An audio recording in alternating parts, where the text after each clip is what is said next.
Magandang araw mga ka-farmers. Talong update tayo. Ito yung ating tanim na talong, ano? Yung mga tips nating ibinigay kung paano mapuksa yung trips, paano mapuksa yung uod sa talong.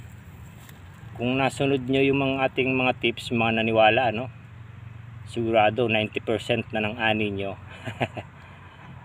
ay maganda na. Na? Ayan, medyo makikinis yung bunga ng talong natin na sisilaw yata. Share natin yung gamot na ginamit natin na medyo nakatipid tayo. Tipid siya gamitin.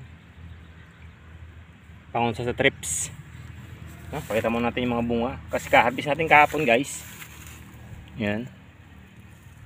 Kung makita nyo yung mga previous video natin dito ay talagang yung trips. Nagdalagas yung dahon nito. Ginamit nating pang recover ay mga lanit, tapos Solomon. Yan, pangontra sa gas-gas sa bunga, guys. Yan, gas-gas. Brown ng calyx. Ngayon ay magaganda na. Mas tipid to kaysa sa lanit. Lanit kasi medyo masyado namang magastos. Kasi 75 pesos yata isang sachet, isang ispirihan. Ito, Solomon. Mabisa sa trips. Tapos dun sa havers. Kaya mga bunga ng ating talong ay magaganda. Kung makikita yung mga calyx ay green. Tapos makintab, ano? Kintab ng bunga. Kayang-kaya niya. Ito, kasi ang presyo nito ay nasa 400 dito sa area namin. 100 ml. Ang dosage naman ay 5 ml lang. Diba? Napakatipid. 5 ml sa 16 liters o yung knapsack sprayer.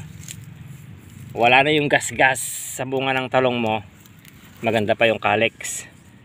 Green yung calyx. Ayan, green. Ha? Iwas sa gas-gas sa mga bunga ng talong. Itong ginamit natin kasi medyo magastos si Lanet. Yung mga bunga dahil maliliit. Makikintab yung bunga ni talong. Calyx 2. Ito kasi Banati King. Ay, yung pinampa-recover natin dito ay malago-malago. Hindi naglalagas yung dahon. Kasi pagka naglalagas ang dahon, problema yun sa mites saka trips. No? Mga simpleng pamamaraan natin, yung mga farmers natin na problema sa uod. Ang mixing na binigay natin ay malatayon saka gold. Tapos si alternate mo si Solomon. Gold saka Solomon, the next spray. Gold saka malatayon. Malatayon, mura lang yung malatayon, guys. Pangontra sa uod. You know? Green yung calyx niya. No? Mga talong farmers natin na nahihirapan sa pag-aalaga ng talong. Actually, yung white flies, hindi mo na problemahin yun. Kasi kusa nang nawawala yun kapag regular yung pag-spray. Katulad dito sa talong natin, nakakalilim na nga.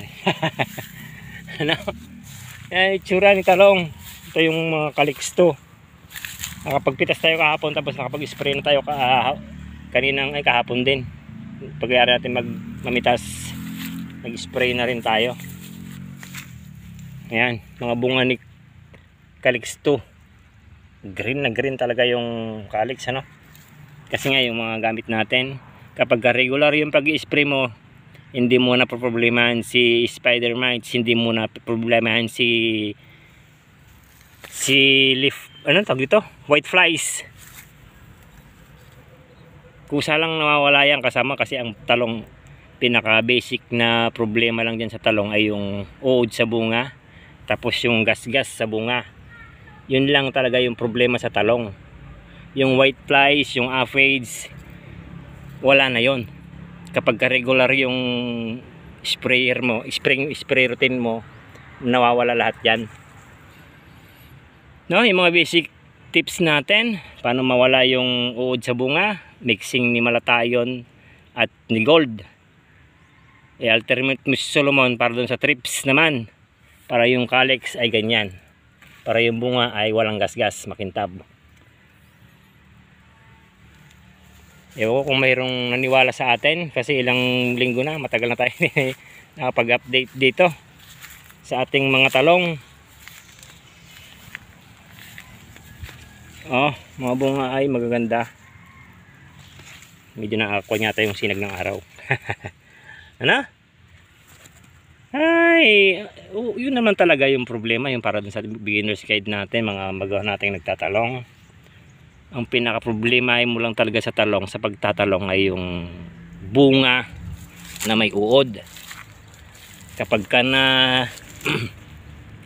na-resolve mo yon, ang magiging problema mo naman ay yung gasgas sa bunga, trips. Ibig sabihin borer saka trips yung pinaka main. Kapag ka napuksa mo yon, sunod-sunod na yan, aphids, white flies, mawawala na lahat yan. Sa regular lang, every 3 days o every harvest. Ang pag-spray ko dito ay every harvest dito sa ating talong, no? Paulit-ulit na nating sinasabi pero ewan ko may naniniwala. Ayan, kasi nagpapa-konta yung talong, ayun, dumadami na naman yung bulaklak, bumugso yung bunga nito, tapos ihinto, tapos magtatalbos, magbubulaklak, ayan, bubugso na naman yung bunga. Ganyan si talong, ganyan yung rotation ng talong, ano, pag-aalaga ng talong. Mainit doon. Ano? Ayan, Calix to. Napitas tayo kahapon, ano? I-share lang natin, hindi tayo magsasawa sa kakabigay ng mga solusyon sa problema. Kung talong problem lang naman, dalawa lang naman yung problemahin mo, yung uod tapos yung gas-gas sa bunga. Tapos yung mga other pests, insekto ay baliwala na yon, no? Beginner's guide tayo. Ito mga gamot na pwede nating alternate pamalit kay lanet. Medyo mahal si lanet, hindi siya gaanong affordable. Kada spray 60-70 pesos. Ito 5 ml lang, patay na si trips, patay pa si hoppers. Maraming kayang puksay nitong Solomon, guys. Effective na bagong tips natin. 5 ml lang, samahan mo ng 40 ml na gold spray. Next spray gold, tapos malatayon para dun sa uod. Ganyan na magiging itsura. Halos 100% o 99% ng bungang haharbisin mo ay walang uod, walang gasgas, makikintab ang bunga, no? Baka hanggang dito lang, guys. Paulit-ulit nating i-share yung mga ginagamit natin sa pagtatalong para dun sa mga balak magtanim ng talong at dun sa nahihirapan dun sa mga insects na pests na nasa talungan natin, no? Tipid. Pwede makatipid ngayon kasi medyo mababa ang talong. 5 ml. Thank you.